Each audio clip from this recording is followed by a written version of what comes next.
नमस्कार दोस्तों, स्वागत है आपका RJ Hindi book summary channel पर। आज हम बात करेंगे 80% माइंडसेट 20% स्किल्स के बारे में। इस पुस्तक के लेखक हैं देव गढ़वी, जो यह सिद्धांत प्रस्तुत करते हैं कि सफलता में सबसे महत्वपूर्ण भूमिका हमारे माइंडसेट की होती है, जबकि स्किल्स का योगदान 20% है। लेखक के अनुसार अगर हमारी मानसिकता सही है तो हम किसी भी लक्ष्य को प्राप्त करने के लिए अपने कौशल का सही तरीके से उपयोग कर सकते हैं। देव गढ़वी बताते हैं कि मानसिकता का प्रभाव हमारे जीवन के हर पहलू पर पड़ता है। उन्होंने एक उदाहरण दिया है कि अगर कोई व्यक्ति अपने जीवन में किसी बड़े उद्देश्य को लेकर सकारात्मक सोच रखता है तो वह हर मुश्किल को पार कर सकता है। मान लीजिए कि किसी व्यक्ति ने अपना खुद का व्यवसाय शुरू किया और शुरुआत में उसे कठिनाइयों का सामना करना पड़ा, जैसे आर्थिक संकट, कम ग्राहक और बढ़ती प्रतिस्पर्धा। ऐसे में अगर उस व्यक्ति का मानसिक दृष्टिकोण सकारात्मक और दृढ़ था तो वह उन समस्याओं को न केवल हल कर सकता था बल्कि उन्हें अवसरों में बदलने में भी सफल हो सकता था। यहाँ पर एलोन मस्क का उदाहरण लिया जा सकता है, जिन्होंने अपनी कंपनी टेस्ला और स्पेस एक्स के साथ असंख्य कठिनाइयों का सामना किया। शुरुआत में दोनों कंपनियों को नकारात्मक वित्तीय संकट और बाजार में प्रतिस्पर्धा का सामना करना पड़ा, लेकिन एलोन मस्क ने अपने मानसिक दृष्टिकोण को हमेशा सकारात्मक रखा, समस्याओं को अवसरों के रूप में देखा और निरंतर अपनी सोच और रणनीतियों को परिष्कृत किया।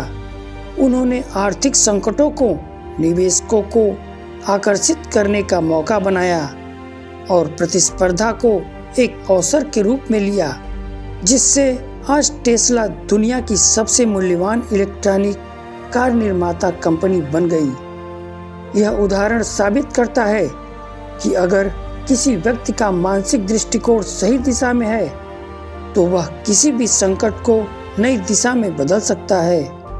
जब मानसिकता दृढ़ और सकारात्मक होती है तो व्यक्ति सिर्फ समस्याओं का समाधान नहीं ढूंढता, बल्कि वह उन समस्याओं को अपने लक्ष्यों को प्राप्त करने के रास्ते में आने वाली चुनौतियों के रूप में स्वीकार करता है। सही मानसिकता हमें आत्मविश्वास देती है और हमें लक्ष्य तक पहुंचने के लिए प्रेरित करती है। लेखक के अनुसार अगर किसी व्यक्ति की मानसिकता मजबूत है तो वह किसी भी बाधा को पार कर सकता है। महात्मा गांधी का जीवन एक अद्वितीय उदाहरण है कि कैसे एक मजबूत मानसिकता और अटूट आत्मविश्वास असंभव को संभव बना सकते हैं। जब पूरा देश ब्रिटिश शासन की कठोरता और अत्याचार के सामने झुका हुआ था, तब गांधी जी ने न केवल आज़ादी का सपना देखा बल्कि उसे साकार भी किया, और वो भी बिना हिंसा का सहारा लिए। उनका दृष्टिकोण बेहद स्पष्ट था, अहिंसा ही सबसे बड़ी शक्ति है और सत्य की राह पर चलकर ही अस्थायी जीत हासिल की जा सकती है। जब लोग सोचते थे कि आज़ादी सिर्फ एक सपना है, गांधी जी ने अपने विचारों और आचरण से दिखाया कि मानसिक शक्ति किसी भी हथियार से अधिक प्रभावशाली हो सकती है। नमक सत्याग्रह इसका एक उत्कृष्ट उदाहरण है। बिना किसी हथियार के, केवल सत्य और अहिंसा के सिद्धांत के साथ उन्होंने हजारों लोगों को ब्रिटिश शासन के खिलाफ खड़ा कर दिया। सोचिए, नमक जैसी साधारण चीज को लेकर भी उन्होंने इतनी बड़ी क्रांति छेड़ दी, जिसने पूरी दुनिया का ध्यान खींचा। गांधी जी की मानसिकता ने हमें यह सिखाया कि अगर आपका विश्वास अडिग है और उद्देश्य स्पष्ट है तो आप अकेले भी एक पूरे साम्राज्य की नींव हिला सकते हैं। यही असली मानसिकता है, जहां असंभव भी सिर्फ एक शब्द बनकर रह जाता है। कौशल, चाहे वह तकनीकी हो या वास्तविक, सफलता में अहम भूमिका निभाते हैं, लेकिन उनका योगदान केवल 20% है। इस किताब में यह बताया गया है कि अगर मानसिकता सही है तो कौशल को आसानी से सुधार सकते हैं और उसे बेहतर बना सकते हैं। यहाँ सचिन तेंदुलकर का जीवन इस बात का जीवंत प्रमाण है कि कैसे एक मजबूत मानसिकता और साधारण सफलता की नींव रख सकती है। उन्होंने न केवल अपने क्रिकेट कौशल को समय के साथ निखारा, बल्कि हर परिस्थिति में अपनी मानसिकता को अडिग और सकारात्मक बनाए रखा। सोचिए, एक ऐसा लड़का जो महज 16 साल की उम्र में अंतर्राष्ट्रीय क्रिकेट के मैदान पर उतरा, जहां सामने दुनिया के सबसे खतरनाक गेंदबाज थे। पाकिस्तान के खिलाफ अपने डेब्यू मैच में बकार यूनुस की घातक गेंदबाजी ने उन्हें घायल कर दिया, लेकिन क्या सचिन डरे? नहीं, खून बह रहा था, पर उनके इरादे चट्टान की तरह मजबूत थे। उन्होंने दर्द को नजरअंदाज किया और फिर से बैट उठाकर डट गए, क्योंकि उनकी मानसिकता हार को स्वीकार करना जानती ही नहीं थी। उनके कैरियर के दौरान कई उतार चढ़ाव आए, फर्म में गिरावट, आलोचनाओं का सामना और गंभीर चोटें, पर सचिन ने कभी इन चुनौतियों को अपनी कमजोरी नहीं बनने दिया। उन्होंने हर कठिनाई को एक अवसर के रूप में देखा, खुद को फिर से बेहतर बनाने का मौका। उनका मंत्र था, जब तक आप खुद हार नहीं मानते, तब तक कोई आपको हरा नहीं सकता। उनकी मानसिकता ही उन्हें एक साधारण खिलाड़ी से क्रिकेट के भगवान के रूप में स्थापित करने में मददगार रही।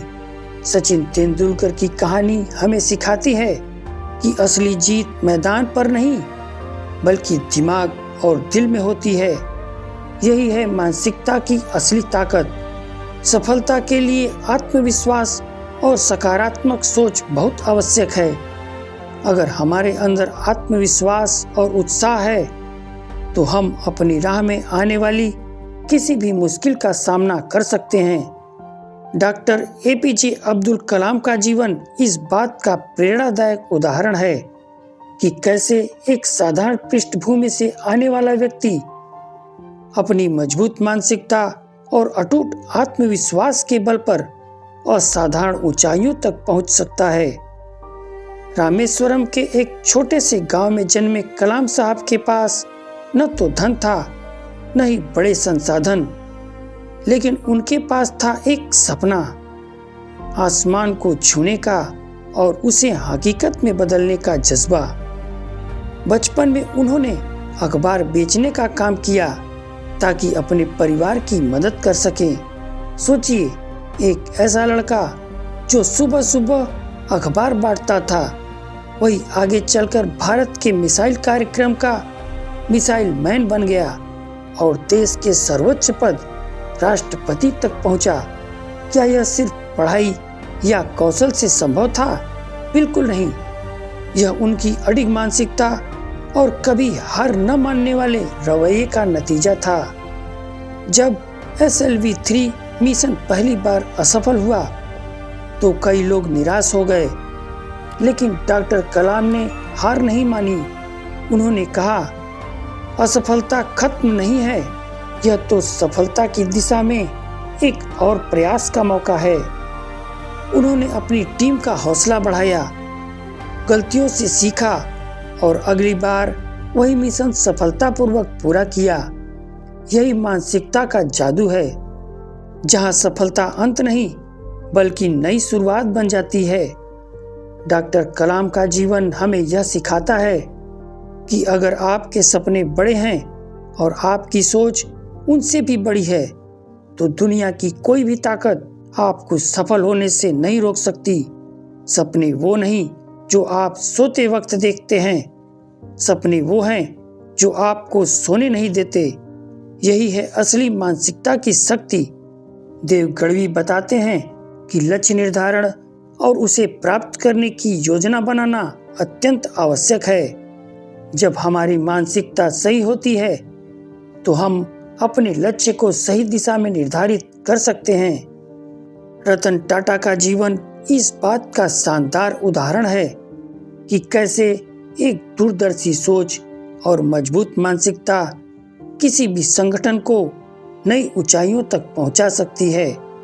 जब रतन टाटा ने टाटा समूह की बागडोर संभाली तो कंपनी कई चुनौतियों से जूझ रही थी, लेकिन उन्होंने न केवल इन चुनौतियों का सामना किया बल्कि टाटा को एक वैश्विक ब्रांड बनाने में भी सफलता हासिल की। सोचिए, जब रतन टाटा ने टाटा नैनो कार बनाने का सपना देखा तो उनके विचार को कई लोगों ने असंभव कहा। दुनिया के बड़े बड़े ऑटोमोबाइल एक्सपर्ट ने इसे विफलता का नाम दिया, पर रतन टाटा का दृष्टिकोण बिल्कुल अलग था। उनका स्पष्ट लक्ष्य था हर भारतीय परिवार को एक सुरक्षित और किफायती कार बनाकर उपलब्ध कराना। उन्होंने आलोचना की परवाह किए बिना इस सपने को साकार करने के लिए दिन रात मेहनत की। नतीजा यह हुआ कि टाटा नैनो ने इतिहास रच दिया। भले ही व्यावसायिक रूप से यह कार बड़ी सफलता न बन पाई, लेकिन इसने यह साबित कर दिया कि मजबूत मानसिकता और स्पष्ट सोच से कुछ भी संभव है। इतना ही नहीं, जब उन्होंने जगुआर और लैंड रोवर जैसी प्रतिष्ठित विदेशी कंपनियों को खरीदा तो दुनिया हैरान रह गई। कई लोगों ने इसे जोखिम भरा कदम बताया, पर रतन टाटा ने इसे अपना लिया। 80% माइंडसेट, 20% स्किल्स। किताब यह सिद्ध करती है कि सफलता के लिए केवल कौशल ही पर्याप्त नहीं है, बल्कि मानसिकता की सही दिशा में बदलाव ही हमें सफलता की ऊंचाइयों तक पहुंचाता है। मानसिकता को सही दिशा में बदलने के लिए समय और प्रयास की आवश्यकता होती है, लेकिन यह सफलता के रास्ते को आसान बना देता है। इस किताब को पढ़ने के बाद यह स्पष्ट हो जाता है कि अगर हम अपनी मानसिकता को सकारात्मक, आत्मविश्वासी और लक्ष्योन्मुखी बना लें तो हम किसी भी क्षेत्र में सफलता प्राप्त कर सकते हैं। मानसिकता की शक्ति इतनी अधिक है कि यदि यह सही दिशा में है तो हम अपने कौशल का पूरी तरह से उपयोग करके हर चुनौती को पार कर सकते हैं। तो दोस्तों, अगर आपको यह समरी पसंद आई हो तो लाइक और सब्सक्राइब जरूर करें, और हाँ, कमेंट में बताएं कि आपको सबसे दमदार पॉइंट कौन सा लगा। वीडियो में यहाँ तक बने रहने के लिए आपका बहुत बहुत धन्यवाद।